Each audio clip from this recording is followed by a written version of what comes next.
ন্যাটোর ভেতরে কি গৃহযুদ্ধ শুরু হয়ে গেছে? একদিকে ডোনাল্ড ট্রাম্পের নেতৃত্বাধীন মার্কিন যুক্তরাষ্ট্র, অন্যদিকে ইউরোপের শক্তিশালী দেশগুলো।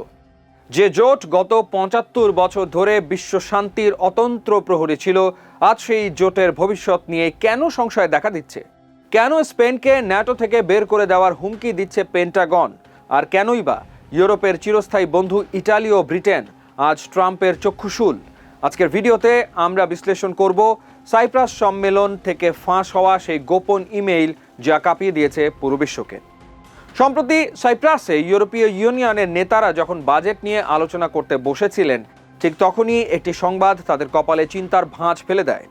রয়টার্সের প্রতিবেদন অনুযায়ী পেন্টাগন থেকে একটি ইমেইল ফাঁস হয়েছে, যেখানে ইঙ্গিত দেওয়া হয়েছে যে স্পেনকে ন্যাটো থেকে বহিষ্কার করা হতে পারে। কিন্তু কেন? কারণ হলো ইরান ইসরায়েল যুদ্ধে আমেরিকার পক্ষ নিতে রাজি হননি স্পেনের প্রধানমন্ত্রী পেদ্রো সানচেজ।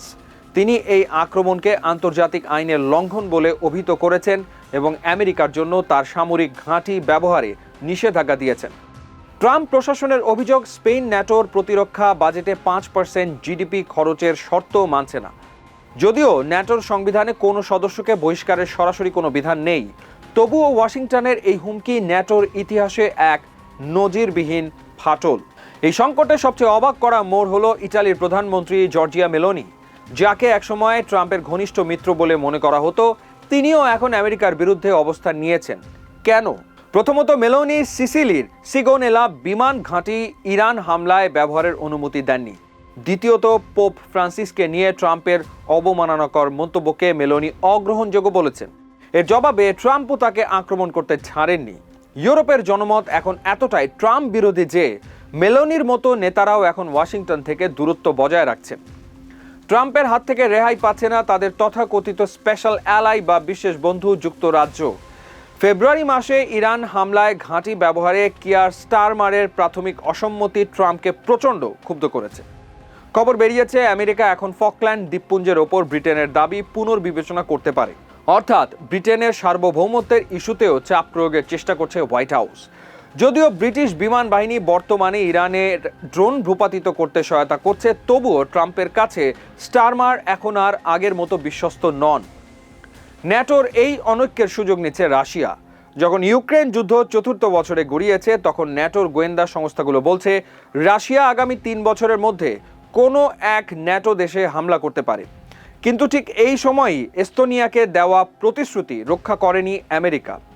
ইরান যুদ্ধের অজুহাতে এস্তোনিয়ার কাছে হিমার্স অস্ত্র সরবরাহ পিছিয়ে দিয়েছে পেন্টাগন। পোল্যান্ডের প্রধানমন্ত্রী ডোনাল্ড টাস্ক তো সরাসরি প্রশ্ন তুলেছেন, যদি কোনো ন্যাটো সদস্য আক্রান্ত হয় তবে আমেরিকা কি সত্যিই তাদের পাশে দাঁড়াবে? ফ্রান্সের প্রেসিডেন্ট ইমানুয়েল ম্যাক্রো সরাসরি অভিযোগ করেছেন যে ট্রাম্প ন্যাটোকে ভেতর থেকে ফাঁপা করে দিচ্ছেন। ন্যাটোর সাবেক প্রধান জেন্স স্টলটেনবার্গ সতর্ক করেছেন যে এই ধারা চলতে থাকলে আগামী 10 বছর পর ন্যাটোর অস্তিত্ব থাকবে কিনা তা নিশ্চিত নয়। তিনি মনে করিয়ে দিয়েছেন যে আমেরিকা একা বিশ্বের 25% অর্থনীতি নিয়ন্ত্রণ করে, কিন্তু ন্যাটোর সাথে থাকলে সেটি 50% হয়ে যায়। এই জোট ভেঙে যাওয়া মানে রাশিয়ার জন্য পুরো ইউরোপ উন্মুক্ত হয়ে যাওয়া। ন্যাটোর এই অভ্যন্তরীণ কোন্দল সবচেয়ে বেশি ভাবিয়ে তুলেছে জোটের পূর্ব প্রান্তের দেশগুলোকে। রাশিয়ার সীমান্তবর্তী দেশ পোল্যান্ডের প্রধানমন্ত্রী ডোনাল্ড টাস্ক খোলাখুলিভাবে প্রশ্ন তুলেছেন, আমেরিকা কি সত্যি বিপদের সময় তাদের পাশে দাঁড়াবে? অন্যদিকে এস্তোনিয়া যখন রাশিয়ার আগ্রাসনের ভয়ে উচ্চ প্রযুক্তির হিমার্স অস্ত্রের অপেক্ষায় ছিল, তখন আমেরিকা সেই সরবরাহ পিছিয়ে দিয়ে তাদের চরম অনিশ্চয়তার মুখে ফেলে দিয়েছে। গোয়েন্দা সংস্থাগুলোর আশঙ্কা, ইউক্রেন যুদ্ধের পর রাশিয়া খুব শীঘ্রই ন্যাটোর কোনো একটি দেশে ছোটখাটো হামলা চালিয়ে রাজনৈতিক বিভেদ তৈরির চেষ্টা করতে পারে।